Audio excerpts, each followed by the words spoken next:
Greetings and welcome to the Dr. J blog series. It's Saturday, April 26, 2025, and on Saturdays we look at sports and humor, sometimes a little bit of both. So last week I discussed the fertility crisis, especially in the context of concerns about the declining birth rates in places like the United States and Canada and most European countries and so on. And a number of countries then might be described as having what Seinfeld would call a shrinkage problem. In fact, more than half the countries around the world have birth rates that are significantly smaller than the necessary replacement levels of 2.1 births per woman. And then in countries like Canada and the United States, the birth rates have been well below replacement levels since the 1970s. So to solve the problem, last week I proposed that there's a couple of solutions. Last week's solution was that we should turn baby making into a competition, a competitive international sport, shall we say. So, for example, I suggested we could hold the birthing Olympics every 5 or 10 years with competitions like the most babies born to different women by one man, kind of a decathlon type of event, or a female sprinting event like the fastest time getting pregnant after giving a birth previously. And we'd award medals and maybe even cash prizes, get corporate sponsorship, etc. So for today's vlog, though, I want to suggest a second solution. But let's start by acknowledging the whole issue is a little bit confounding, right? Yes, fertility rates are below replacement levels in more than half the countries around the world, quite frankly. And they're a bit lower, especially in North America and Europe. Now, at the same time, though, the world's total population, the global population, continues to grow year after year by tens of millions. So we're now well past the 8 billion person mark. So there are more than 8 billion people alive today on the planet. And demographers estimate that we should reach 10 billion at some point later on in the second half of the 21st century. And in fact, my hope is that we'll reach 10 billion right around the time, well, ideally, if I could poetically describe the end, ideally for myself, ideally we'd hit that 10 billion mark on my birthday, my 100th birthday, May 16, 2062. And if we did that, then I could sort of pass away contentedly right then, right? Knowing that we're in good hands, that we've still got 10 billion people strong to carry on this grand experiment of human life. We'll see what happens. But for now, it's 2025, and apparently we have some kind of a fertility crisis, again, in places like Canada and the US. And so as I noted last week, Trump, for example, President Trump effectively wants to launch, well, I didn't call it this, but it seems to me he wants to launch MAFA to complement MAGA. MAFA means Make America Fertile Again. And in fact, he's stated publicly that he wants to be known as, quote, the fertilization president, end quote. And furthermore, Elon Musk contends that, contrary to the data, the human population's on the verge of collapse and has argued that low birth rates present, quote, a much bigger risk to civilization than global warming, end quote. And so thus he's determined to solve the problem by having as many children as possible himself. And recent estimates suggest he has sired 14 children over the past 20 years. But it's difficult to get accurate data on these, secretive sorts of things. So anyway, my proposal, again, last week was for the birthing Olympics. But on closer inspection, I think I have a better solution. And this is based on current demographic trends, population densities, and natural resources. All right, so what am I talking about? Well, in a nutshell, I'm calling this the Dr. J Migration Lottery. Okay? So this is the second solution. And so let's start with a couple of basic facts, shall we? In particular, we know that we have these two huge populations in China and India. I've got them highlighted there in green and orange, respectively, China and India. And they both have over 1.4 billion people living in their respective countries. And so there's an acute density problem, especially even more so in India, where they average about 500 people living in each square kilometer of their country, the landmass there. Okay, and that's about 13 times denser, for example, than the United States, with a population density of about 38 people per square kilometer. Russia, by the way, only has a population density of about 9 people per square kilometer, and Australia and Canada both have only about 4 people per square kilometer. Now, also, China's quite dense as well, with 151 people per square kilometer. But it's even much worse because 94% of their population actually is crammed into the eastern part of the country, or east of the hue line, which I talked about in Monday's vlog, I believe. Okay, and so in that sense, then, their population density in the eastern part of the country is up to about 315 people per square kilometer.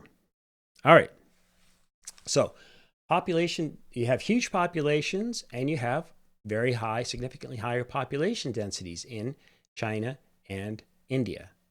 So phase one of part one of the Dr. J migration lottery, right? So what we do is we take about 1/3 of the population of China and India. Okay, let's just put round figures. Let's say 500 million from each of those two countries. Okay, and then we distribute them or redistribute them randomly across 4 countries in particular: Canada, the United States, Russia, and Australia, which is another huge landmass, but only sparsely populated. So look at these. Here's the population density. So we'd have Canada and Russia and Australia, really low densities, and the United States, which is fairly low too by comparison. But these are huge land masses, tons of natural resources and so forth. And so what we do is we move 125 million Chinese and 125 million from India into each of those 4 different countries. Mass migrations, all right? And so as a result, if you just did that based on today's population estimates, then that would then give the United States a total population of about 590 million people. Russia would have about 390 million people. Canada would have 291 million, and then Australia roughly 277 million. So again, what we've done is we've redistributed from India and China 250 million people to each of those 4 countries. So we've moved 1 billion people in total. All right, not bad, right? And so imagine the benefits then if we were to do that. First, population decline averted. At least no immediate concerns, right?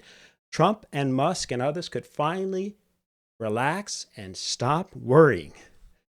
So many new faces within the territorial borders, for example, the United States. And as businessmen, I'm sure that Trump and Musk would really appreciate the huge immediate growth in domestic markets. All those newly minted Americans from China and India buying groceries, right? Like President Trump said, quote, "It's such an old-fashioned term, but a beautiful term, groceries," end quote.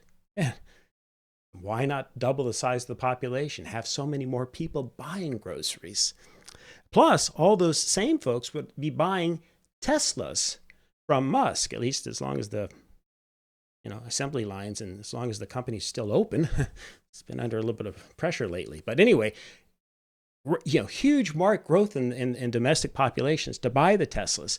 And also, think of all the people then who could be golfing at Trump's courses and then becoming members of Mar-a-Lago. The membership, I'm imagining, would just, go through the roof there, right? And then second, the extra 250 million people would only increase the U.S.'s population density to about 60 people per square kilometer. And that's totally reasonable. In fact, that's way less than just the population density of the little city where I live in London, Ontario. And we have no traffic problems or, problems with congestion and that sort of thing at all. For that matter, the population density of the other 3 countries, Russia, Australia, and Canada, would still be incredibly low as well. even with the additional, again, 250 million people to each of those respective countries. So for Russia, it'd still be just 23 people per square kilometer. For Canada, about 29 people per square kilometer. And then for Australia, about 36 people per square kilometer. And so then with an abundance of land and vast resources, or reserves of natural resources in particular, these 4 countries could all absorb 250 million people without too much difficulty, in my view. All would still have plenty of space left over for national parks, internet cafes, prisons or gulags, methadone clinics. Right? We still have tons of area left over. And then think of the additional geopolitical benefits as well. Who are the major adversaries of global competitors when we think about the United States and Canada in particular? Who are we worried about? China and Russia. So now we'd have a huge dispersion of Chinese across all of these countries, bridging the cultural differences or divides. And instead of lamenting the Chinese as a potential threat, we'd have hundreds of millions living in our own countries. And we'd be connected much more bigly and directly to China. Right? Furthermore, imagine if we all learned a bit of Mandarin too. Ni hao, right? We would be in much better shape. That would stimulate our neural capacities, right? We'd be challenged then to learn a completely new language, phonemes, and a new alphabet and writing style. We'd all be that much smarter then in the long run with that challenge put before us. Just look at all the Asians, for example, who've come to the United States and learned English and now attend Harvard. They're pretty doggone smart, wouldn't you agree? And by the way, Asians comprise about 37% of Harvard's class of 2028. So maybe that's a practice and we should emulate. I have to assume that we would, that is in the United States or Canada, for example, that we would quickly catch up if we felt compelled then to learn Mandarin or an Indian dialect, right? Since that's what we expect of them. If we're now, and look how smart all these people get, right? And yet, at the same time, with all the diverse folks, as I say, not just from China, but look at all the diverse cultures and languages and peoples coming from India. Imagine those on our soils in Canada and the United States, again, to the tune of 125 million in each country, an addition, right? If we did that, then we could take advantage of their language skills and technical abilities and so forth. So imagine learning then to speak some Hindi, right? Or Bengali, or Urdu, or Punjabi, and satirical, right? Just think of all the options we'd have at our disposal. And then, for that matter, we could also move a lot of those call centers out of India. So that'd be good for our business portfolios as well. And then, bottom line is with all these new folks from China and from India in our population, we could do so much better on so many fronts. And by the way, including in sports, I forgot to mention. We think of all the additional, manpower we'd have in the different sports where we haven't been maybe as successful internationally in competitions in recent years, or perhaps ever. So with all these new folks from China and India, we'll be competing much more successfully, at least potentially, in terms of international sports like diving competitions, table tennis, badminton, cricket, field hockey. You see the point, right? Okay, now let's move on then to phase 2 of the Dr. J Migration Lottery. Let's look at fertility rates again. In which countries do they have the highest fertility rates? Well, it's actually a no-brainer. There are currently 48 countries in the world with fertility rates of at least 3 or higher, so significantly above replacement levels. 48 countries at 3 births, three babies per mother, per female in the country, in the world, sorry. And of those 40 of the 48 are in this big continent here, Africa. All right. So, and guess what? Guess how many people live in Africa? A very similar number to those who live in China and India. In other words, about 1.4 billion people currently live on the African continent across all those many different countries. A certain symmetry to all of that, right? The big difference is that in Africa, they do a much better job in most of these countries of reproducing. And we really do need some of that reproductive energy, don't we, in North America and elsewhere. So again, my recommendation, just like with China and India, is that we bring about 500 million people out of Africa, all right? And reallocate these folks across the 4 countries that I've mentioned, plus South America, right here. Okay. Why? Well, because there's a lot of land in South America too, and relatively low population densities. And, so again, a nice place to relocate people. So hence we take 500 million people from Africa and distribute roughly, say, 100 million to Australia, 100 million to Canada, to the US, to Russia, and then South America as a whole. So that would push our numbers then to 690 million Americans, 490 million Russians, 391 million Canadians, 377 million Australians, and maybe 540 million people across all of South America. So again, think of all the farmland, and then think of some of the cold lands that would finally be inhabited with larger population bases. Think of the booms in the various extraction industries, from natural resources to rare earth metals. Think of the huge growth in the farming industries. Think of the infrastructure that would have to be built. So there's all kinds of jobs and wealth potentially with this massive redistribution. And then from an environmental standpoint, the population realignments would be far more sustainable, right? We leave Europe alone because they already have their own currency, the euro, and they're already pretty densely populated. You really can't cram a lot more people there without, again, tipping the balance and the density balance too heavily in their direction, right? And plus, people are always complaining about European influences on this and that and so on. And let's not fan the flames by sending Europeans elsewhere, relocating them, right? I mean, the days of colonialism are over, right? You with me?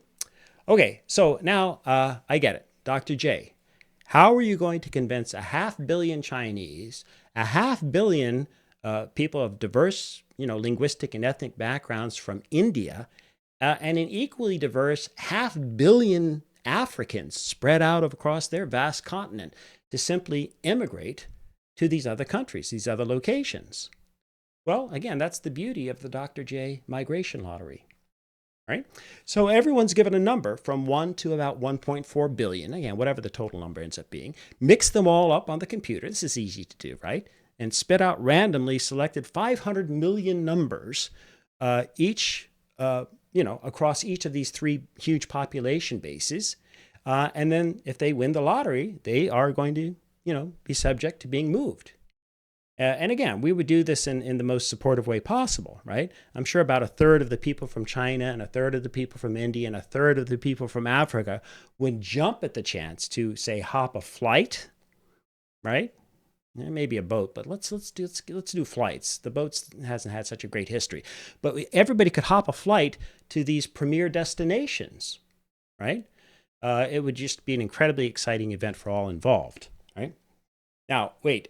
Dr. J, there's one other problem you haven't considered in all of this. How do you convince the host countries, again, US, Canada, Australia, Russia, as well as the South American countries, to accept all of these newcomers? Well, easy peasy. We show them it's for their own good. Okay? In other words, we're going to solve the fertility problem. Even better, we can then finally stop pressuring and shaming a bunch of especially young white women and men, right, in the US and Canada and Australia and Russia to have more children. Oh, you got to have more children. Oh, have more children, right? It should be their choice. And now they don't have to feel bad about not wanting to have children anymore. We have plenty of kids, plenty of people coming in from elsewhere. Solves the problem. On average, the white women across these predominantly white countries are only having 1.5 to 1.6 babies apiece anyway. And so if that's their preference, no problem, no guilt. Instead, we just bring in a bunch of people, right? Again, 500 million in total from Africa, where they like having babies. And 500 million from China and 500 million from India, simply because there are already tons of people, almost 1.5 billion in each of those countries. So they could, basically it's time to thin out the herd, but in the most humane way possible. Relocation. All right. And it's 2025, right? I mean, I imagine everybody's up for the idea of cross-national migration and diversity. I mean, we're always taught to diversify our economic portfolios, right? That's viewed as an optimal strategy for increasing our long-term wealth. Similarly, the same logic applies to cultural diversity. If we want to survive, avoid international conflicts, and become wealthier culturally speaking, we need to diversify our populations. So this would solve the problem. And in fact, this is what it would look like now in the United States with the new population of not quite 700 million people, right, based on the projections from the Dr. J migration lottery. So you'd still have a white plurality, that's in blue there, right, of those 700 million people. You'd have about 200 million who are white. But at the same time, you'd also have about 130 million folks from China or Chinese background, 130 million from India, 140 million from African or African Americans combined, right? And then that includes, again, the 40 plus million African Americans living in the U.S., adding another 100 million from Africa, the continent, right? And then you'd still have about 66 million Hispanics, and then perhaps 4 million from the Middle East and 34 million who identify as being of mixed race. So we'll just lump them all together. That gives us about 38 million in total. So there you go. So there's our distribution. 28% white, 20% African, 19% Chinese, 19% Indian, about 9% Hispanic, and about 5% mixed and Middle Eastern, and so on, right? And I'm pretty confident that this is what Trump and Musk have in mind, right? A beautiful kind of cultural mosaic of white and black and brown and yellow and mixed race people, right? And we'd have millions upon millions of people not only speaking English and Spanish, right? Because there's a lot of people speaking Spanish in the U.S. these days. But now we'd also have a ton of people speaking Mandarin, Hindi or Punjabi, Swahili or Bantu, Arabic or Farsi, and so on. And best of all legal immigrants. We wouldn't have to be worrying about illegal aliens and deportations and all that stuff, right? The one restriction we might want to keep in place, I think that wall between the U.S. and Mexico, right? Because at least according to President Trump, in speaking about Mexican migrants, quote, they're bringing crime, they're rapists, and some I assume are good people, end quote. And just this past February, the Trump administration has expressed concerns about, quote, an intolerable alliance, end quote, between Mexico's government and organized crime, suggesting that their government, that is the Mexican government, was, quote, offering safe haven to dangerous cartels, end quote. Well, as I talked about yesterday, we already have enough of the fentanyl problem, so let's keep the narco trafficking cartels, the Sinaloa cartel, for example, and their kind, let's keep them behind a big, beautiful wall that spans the almost 2,000-mile border between the U.S. and Mexico. And recall the wise words of Robert Frost, who reminded us years ago that good fences make for good neighbors. So, in conclusion, the Dr. J migration lottery basically solves all of our problems. We end up with much better global balance in our population densities, a better allocation of people relative to the land's resources, much more integrated populations living in harmony together so we don't have international tensions and wars, much smarter populations because we're all going to be motivated to learn multiple languages, right? And learning about diverse cultures right from the outset. And we'd even solve the problem of people feeling increasingly these days just too isolated or too alone, right? There'd be a lot more people around to get to know. In fact, about 350 million more in each of the US and Canada and the other places that I've cited. So, in summation, there are billions of people out there. It's mainly just a distribution problem as I see it. And since we're colorblind and unconcerned with things like race and ethnicity or DEI, it really doesn't matter where the people come from, right?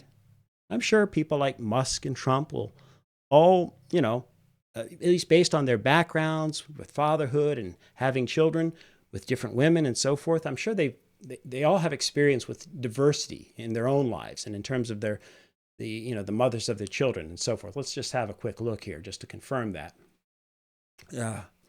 So there's Trump and Musk, and they're their wives and their children's mothers.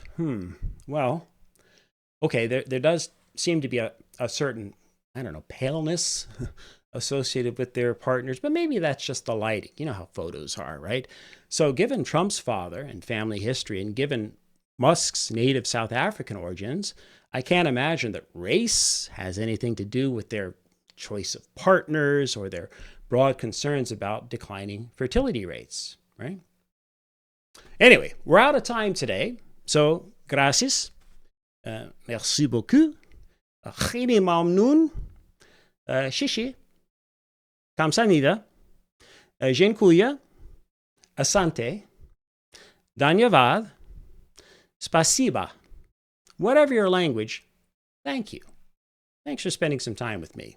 And in the meantime, may you and yours continue to create peace in your lives, nurture love in your hearts, and dole out hugs in abundance.